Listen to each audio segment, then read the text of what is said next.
Mein Name ist Josef Eschker. Ich arbeite seit 2002 für die GEMA und war vorher beim Bayerischen Rundfunk einige Jahre und danach bei einem kleinen Münchner Plattenlabel mit angeschlossenem Musikverlag, auch mit einer Booking-Agentur, mit einem Club. Fast mein ganzes Berufsleben ist sehr stark von Arbeit mit und für Musik geprägt. Privat natürlich, wie für uns alle, ist Musik ein ganz wesentliches Thema. Leidenschaftlicher Sammler, Konzertgänger.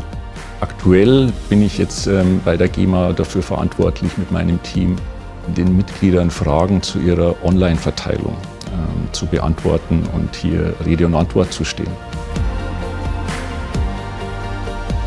Es kommen immer neue Player dazu. Also der Online-Markt ist einer, der extrem schnelllebig und auch extremen Veränderungen unterliegt. Und da sind wir jetzt im Moment bei einer der größten Herausforderungen. Und das sind eben die Social-Media-Plattformen. Da ist, wenn man das jetzt mal vergleicht mit zum Beispiel einer Radiostation. Eine Radiostation, die hat 24 Stunden am Tag Programm. Bei YouTube ist es nochmal eine ganz andere Nummer oder bei so Social-Media-Plattformen. Bei YouTube kennt man ja diese Zahlen. 1 Milliarde Stunden an Videos wird täglich geguckt. Pro Minute kommen 400 bis 500 Stunden neu an Inhalten dazu. Das ist eben die Riesenherausforderung.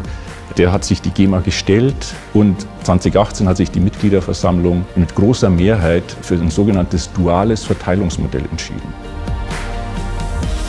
Das heißt, es ist ein Verteilungsmodell, das in 2 Strängen, auf 2 Säulen steht. Und das ist eben zum einen eine Säule, die den Bereich abdeckt, wo wir von den Plattformen ganz gute und präzise Nutzungsmeldungen erhalten für die Musikwerke, die dort genutzt werden. Und die zweite Säule ist ein Bereich, der damit umgeht, dass es eben viele Musikvideos gibt, die da bei YouTube geguckt werden, zu denen wir kaum verwertbare Nutzungsmeldungen bekommen oder keine Informationen, welche Musikwerke denn in den Videos genutzt werden. Wenn also Ihre Musikwerke bei YouTube von Ihren Labels hinterlegt sind, dann kriegen Sie eine sehr präzise und nutzungsbezogene, klickgenaue Verteilung. Die erfolgt immer jedes Jahr zum 1.4. und zum 1.10. Da kriegen Sie auch Einzelaufstellungen, Nutzungsaufstellungen, wie bei Spotify zum Beispiel auch. Das ist sehr ähnlich. Der zweite Strang, diese Zuschlagsverteilung, komplementiert es dann noch. Da kriegen Sie eben dann eine Verteilung für diese nicht präzise erfassten Nutzungsmeldungen oder Videos, in denen die Musikwerke enthalten sind. Das erfolgt in der Regel immer im Dezember. Da sehen Sie dann auf Ihrem Kontoauszug eine Position GOP, Zuschlag, YouTube oder GOP-Zuschlag, Facebook, Instagram. Und das ist in der Regel im Dezember in der Verteilung und komplementiert dann quasi diese Verteilung bei YouTube in diesen 2 Strängen.